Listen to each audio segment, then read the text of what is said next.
Welcome. I have two questions. One is a little more serious than the other. Nothing serious going on here. Good. Ever. I just would like your point of view on something.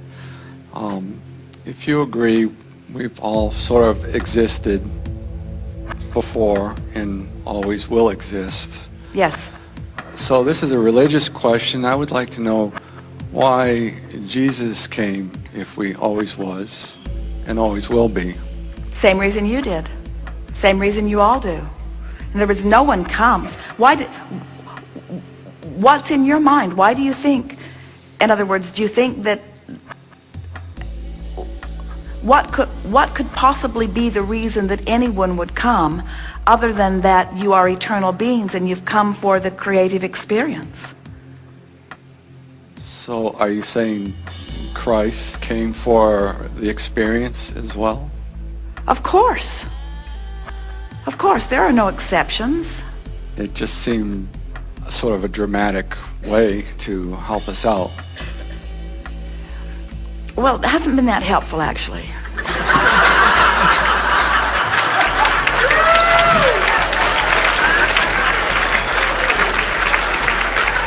More people die over the things that surround Christianity than all other things put together. Correct.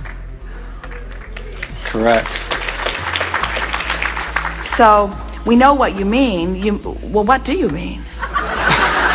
The helping out part. Well, what I mean is, if will always exist, why the intervention? Well, first of all, there never is any intervention. Intervention sounds like assertion, and there is no assertion.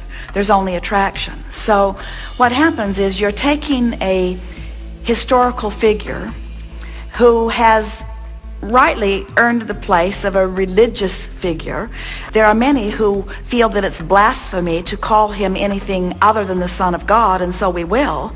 But we will not call Jesus the Son of God in any other context than that we put you in the same category. In other words, everyone who comes forth is an extension of source energy. And everyone comes forth to explore the contrast and to become. And his story is not different. In other words, he came like all, did his part of banging around, put all kinds of things into his vortex, even though he wasn't calling it that in those days, separated himself from the trauma and the struggle, came into alignment with who he had become, and then stood in that vibration of greater knowing that he had carved out of this life experience, and then told the story of that. And others who were witnessing hardly anybody ever coming into alignment with who they are, then pronounced him unique and marvelous and king and God and saint and Son of God, when what he was just a regular guy tuning into who he was and teaching through the clarity of his example that everyone else could do the same thing. And he said that every day that people would listen to him.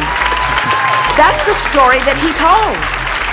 He said, I am not that which you are not. He said, is your faith that makes you whole. He said, come into the vortex, come into the light. He said, the kingdom of heaven is within you. In other words, everything that he said was about, I am an eternal being and so are you. And maybe there was some of, and I will show you the way. But not one time ever, and it's a distortion if you're hearing it today, did he ever say or mean to imply, I will come forth and do for you what I see you cannot do for yourself. Because it defies all laws of the universe, and it cannot be. Very good. I have one other question. It's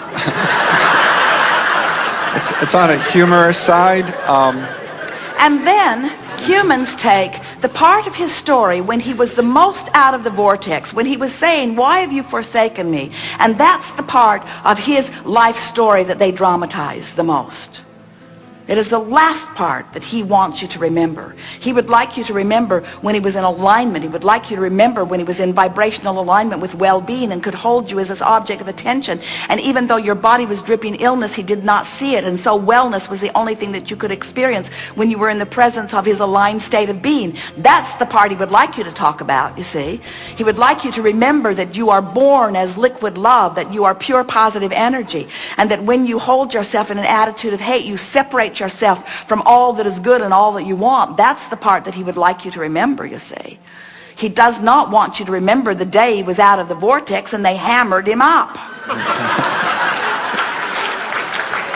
Nor does he want you to push against that. Nor does he want you to make those your enemy. Nor does he want you to stand in martyrdom against others and make anyone your enemy, you see.